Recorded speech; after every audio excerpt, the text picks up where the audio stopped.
নমস্কাৰ ছাৰ বাইদেউসকল। ৰাজ্যৰ ঠিকাভিত্তিক কৰ্মচাৰী আৰু নিয়মীয়া কৰ্মচাৰীসকলৰ দৰমহা বৃদ্ধিকে আদি কৰি কেইবাটাও দীৰ্ঘদিনীয়া দাবীৰ প্ৰতি সঁহাৰি জনাই আজি অসম বিধানসভাত সন্মানীয় বিধায়ক জাকিৰ হুছেইন শিকদাৰ ডাঙৰীয়াই আৰু অখিল গগৈ ডাঙৰীয়াই কেইবাটাও প্ৰস্তাৱ উপস্থাপন কৰে আৰু সেই প্ৰশ্নসমূহৰ উত্তৰ দিয়ে বিভাগীয় মন্ত্ৰীসকলে।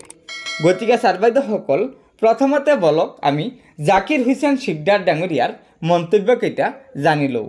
অধ্যক্ষ ডাঙৰীয়া, ইতিমধ্যে মন্ত্ৰী ডাঙৰীয়াই কৈছে, জলমিত্ৰসকলৰ কথা কৈছে যে তেখেতসকলে আমাৰ বিভাগৰ নহয়, ইউজাৰ কমিটিহে কৰে। কিন্তু মোৰ প্ৰশ্ন হ'ল আপোনাৰ জৰিয়তে মাননীয় মন্ত্ৰী ডাঙৰীয়ালৈ যে জলমিত্ৰসকলক নিয়োগ পত্ৰ কোনে দিলে? আৰু জলমিত্ৰসকলে দীৰ্ঘদিন ধৰি আন্দোলন কৰি আছে আৰু আমি জানো জল জীৱন মিছন যদি ভালকৈ চলিব লাগে এই জলমিত্ৰসকলৰ ভূমিকা যথেষ্ট গুৰুত্বপূৰ্ণ। তেনেকৈ চৰকাৰে জলমিত্ৰসকলৰ লগত যদি সংঘাতত লিপ্ত হয় বা জলমিত্ৰসকলে যদি ৰাস্তাত আহি আন্দোলন কৰিব লগা হয় তেনেহ'লে কিন্তু জল জীৱনৰ জৰিয়তে মানুহে পানী নাপায়।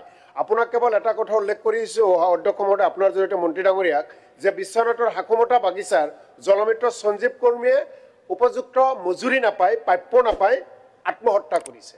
গতিকে এনেকৈ গোটেই অসমৰ জলমিত্ৰসকলে আজি আন্দোলন কৰিছে আৰু জলমিত্ৰসকলক চৰকাৰে ডিপাৰ্টমেণ্টে কৈছে আমাৰ নহয়, ইউজাৰ কমিটিয়ে কৈছে আমাৰ নহয়, তেনেহ'লে তেওঁলোকে কাৰ মানুহ আৰু তেওঁলোকক কোনে নিয়োগ পত্ৰ দিছে আৰু তেওঁলোকৰ যিটো প্ৰাপ্য, তেওঁলোকে দাবী কৰি আছে সেই দাবীখিনি শুনাৰ কাৰণে মাননীয় বিভাগীয় মন্ত্ৰী ডাঙৰীয়াই তেখেতসকলক মাতি এটা আলোচনা কৰিব লাগে। সেই আলোচনা আজি পৰ্যন্ত হোৱা নাই বা তেওঁলোকৰ দাবীখিনিতো কোনো গুৰুত্ব দিয়া নাই। গতিকে আমাৰ কথা হ'ল যে জল জীৱন মিছনৰ নামত কোটি কোটি টকা চৰকাৰে খৰচ কৰিছে আৰু কোটি কোটি টকা খৰচ কৰি যদি জল জীৱনৰ জৰিয়তে পানী নাপায় তেনেহ'লে যথেষ্টখিনি কিন্তু দুখজনক কথা হ'ব। গতিকে জলমিত্ৰসকলৰ সন্তুষ্ট কৰিবলৈ, জলমিত্ৰসকলৰ দাবী পূৰণ কৰিবলৈ বিভাগীয় মন্ত্ৰী ডাঙৰীয়াৰ ওচৰত দাবী জনাইছোঁ। মাননীয় অধ্যক্ষ মহোদয়, জলমিত্ৰসকলক নিয়োগ পত্ৰ ইউজাৰ্ছ কমিটিয়ে দিয়ে। তেওঁলোকৰ যিখন নিয়োগ পত্ৰ থাকে সেইখন পানী উপভোক্তা সমিতি যিখন থাকে তেওঁলোকে এপইণ্টমেণ্ট লেটাৰ দিয়ে, আমি নিদিওঁ। গতিকে আপোনালোকৰ বহুতৰ ধাৰণা আছে যে PHC ডিপাৰ্টমেণ্টে দিয়ে বা চৰকাৰে ক'ৰবাত দিয়ে, চৰকাৰে নিদিয়ে। ইউজাৰ্ছ কমিটিয়ে তেওঁলোকক এখন এপইণ্টমেণ্ট লেটাৰ দিয়ে যে আপোনাক এই ইউজাৰ্ছ কমিটিয়ে দিয়া হৈছে। গতিকে তেওঁলোকৰ দৰমহা দিয়াৰ চিষ্টেমটো প্ৰথমতে ইউজাৰ্ছ কমিটিলৈ আমি পইচা দিছিলোঁ, ইউজাৰ্ছ কমিটিয়ে দিছিলে। এতিয়া তেওঁলোকৰ যেহেতু ইউজাৰ্ছ কমিটি কেতিয়াবা পঞ্চায়তৰ ছেক্ৰেটাৰীয়ে দিগদাৰ কৰে বা কেতিয়াবা ইউজাৰ্ছ কমিটিয়ে তেওঁলোকক টকাটো দিয়াত অসুবিধা কৰে, সেইকাৰণে আমি আজিকালি CO জিলা পৰিষদৰ পৰা ডাইৰেক্টলি তেওঁলোকৰ একাউণ্টত পইচাটো ট্ৰেন্সফাৰ কৰি দিওঁ তেওঁলোকৰ সুবিধাৰ কাৰণে। কিন্তু তেওঁলোক আমাৰ এমপ্লয় নহয়, এই ধাৰণাটো ভুল যে তেওঁলোক ইউজাৰ্ছ কমিটিৰ এমপ্লয়। আৰু এইটো ঠিক যে জলমিত্ৰসকলৰ দৰমহাৰ কথা কৈ যিটো কৈছে, যোৱা আমাৰ চৰকাৰ হিমন্ত বিশ্ব শৰ্মা ডাঙৰীয়াৰ চৰকাৰ অহাৰ পৰা আমি প্ৰত্যেকটো সময়ত প্ৰতি মাহে 10 তাৰিখে আমি দৰমহা ৰেগুলাৰলি দিয়াৰ চেষ্টা কৰিছোঁ। আমাৰ হুছেইন ডাঙৰীয়াৰ যিখন চৰকাৰ আছিল 15 বছৰ চলা সময়ত এই জলমিত্ৰ হিচাপে যিসকলে কাম কৰিছিল মাত্ৰ 15 বছৰত দুবাৰ দৰমহা দিছিল, দুবাৰ 6,000, 12,000 টকা। 15 বছৰত 6,000, 12,000 টকা দুবাৰ মাত্ৰ দৰমহা দিয়া সেই চৰকাৰখনে যদি আমাক আপোনালোকেও কিন্তু 15 ফাইনেন্সৰ টকা দি আছে। মাননীয় মন্ত্ৰী ডাঙৰীয়া, আপোনালোকেও কিন্তু 15 ফাইনেন্সৰ টকা দি আছে। 15 ফাইনেন্সৰ টকা বেলেগ কামৰ উন্নয়নৰ কাৰণে সেই টকা আপোনালোকে দি আছে, সেই টকা আপোনালোকে।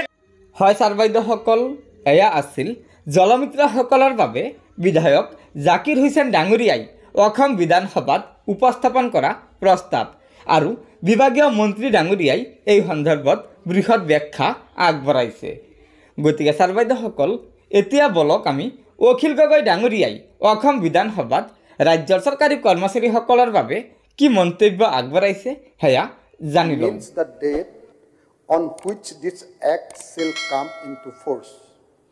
যিদিনা এই আইনখন পাছ হ'ব সেইদিনাই হ'ব এপইণ্টমেণ্টে। কিন্তু এই যিবিলাক কৰ্মচাৰী আছে এইবিলাক কাহানিবাৰ পৰা 20 বছৰৰ পৰা 15 বছৰৰ পৰা চাকৰি কৰি আছে,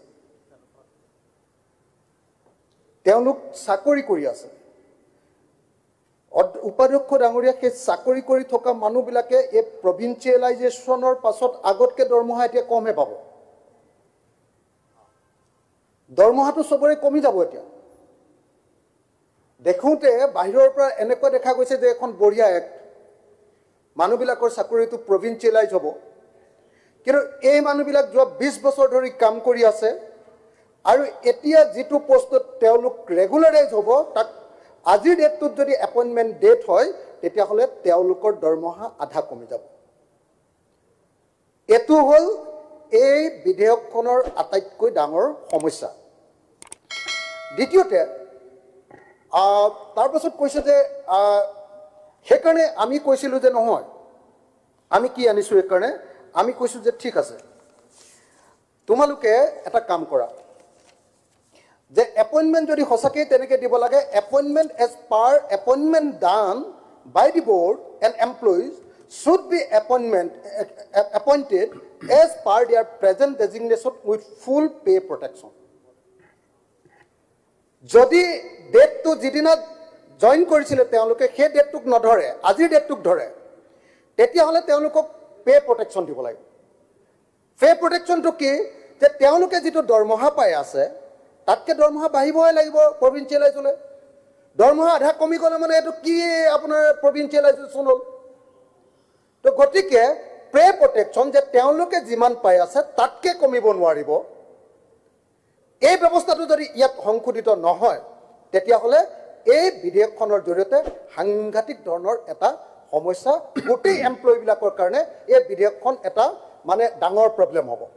3 নম্বৰ যিটো বস্তু আছে যে কৈছে যে ইয়াত যিবিলাক পষ্ট তেতিয়া দিয়া হ'ব, যিজন মানুহ আছে আজিৰ দিনটোত এমপ্লয়ী হৈ তেওঁৰ নামতে দিয়া হৈছে, তেওঁৰ নামত কোনো কেডাৰ সৃষ্টি কৰা নহয়, অৰ্থাৎ তেওঁ ৰিটায়াৰ কৰাৰ পাছত আকৌ একে হ'ব।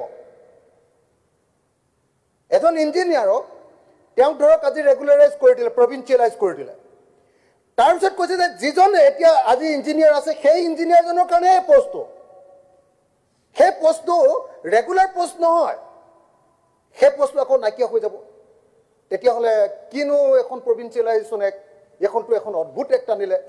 লাষ্ট আৰু এটা কথা কৈছে যে যিখিনি মানুহ প্ৰভিঞ্চিয়েলাইজ হ'ব সেইবিলাক নিউ আপোনাৰ পেঞ্চন স্কিম NPS মতে পাব। কিছুমান মানুহ 1983তে চাকৰি কৰি আছে, বা কোন চন মই চনটো ইফাল ইফাল হ'ব, 95তে চাকৰি কৰি আছে তেতিয়াৰ পৰা। সেই মানুহবিলাকৰ পে প্ৰটেকশ্যনটো দি দিলে তেওঁলোকে পুৰণা পেঞ্চন অনুসৰি পেঞ্চনটো পাব।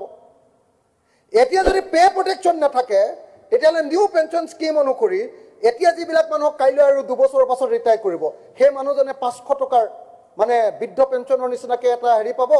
পেঞ্চনৰ ওপৰত ডিছকাছ হৈ গৈছে, গতিকে সেইখিনিত আপুনি পেঞ্চনৰ ওপৰত ডিছকাছ হৈছে, ইউ টুক পাৰ্ট, প্লিজ কনক্লুড। এতিয়া প্ৰভিঞ্চিয়েলাইজেশ্যনৰ ওপৰত কথাটো কওক। মই প্ৰভিঞ্চিয়েলাইজেশ্যনৰ ওপৰত কৈ আছোঁ। হয় ছাৰ বাইদেউসকল, ৰাজ্যৰ ঠিকাভিত্তিক আৰু নিয়মীয়া কৰ্মচাৰীসকলৰ দীৰ্ঘদিনীয়া দাবীসমূহ পূৰণ কৰাৰ স্বাৰ্থত আজি অসম বিধানসভাত এনেদৰে বিধায়ক অখিল গগৈ ডাঙৰীয়াই আৰু বিধায়ক জাকিৰ হুছেইন ডাঙৰীয়াই অসম চৰকাৰক দাবী জনাইছে। গতিকে ছাৰ বাইদেউসকল, এয়া নিশ্চয় ৰাজ্যৰ চৰকাৰী কৰ্মচাৰীসকলৰ বাবে বিধায়ক দুয়োগৰাকীয়ে বৃহৎ মন্তব্য আগবঢ়াইছে, যিকেইটা মন্তব্য আমাৰ ৰাজ্যৰ প্ৰতিজন চৰকাৰী কৰ্মচাৰীয়ে জনাটো অত্যন্ত প্ৰয়োজন।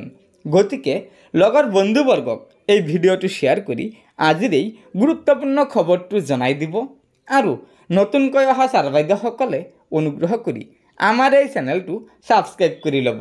ধন্যবাদ। জয় আই অসম।